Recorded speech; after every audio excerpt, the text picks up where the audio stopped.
The first reason that you should go ahead and put your estate plan together now rather than waiting is because none of us know exactly when our time is up.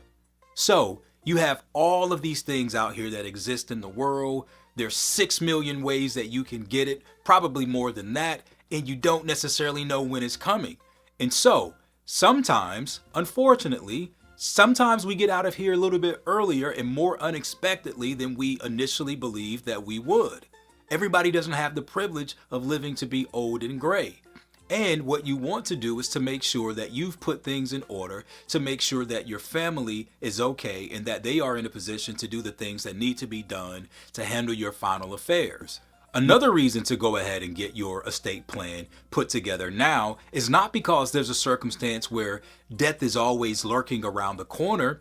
There could be a circumstance that happens where, for instance, you bump your head on something that's really, really hard and you don't remember who you are.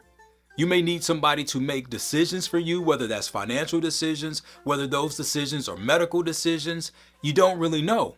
You need to be prepared for that. It's just like car insurance. Nobody plans on getting into a car accident, but you sure as hell want to have your insurance in place to make sure that you can get your car fixed or you can pay for those medical bills if you need it in the event that an accident takes place.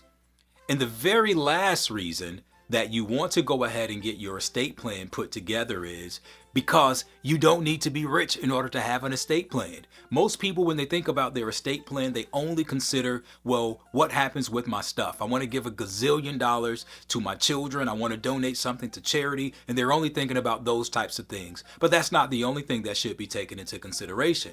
Again, you just want to make sure that you know who is going to be in charge.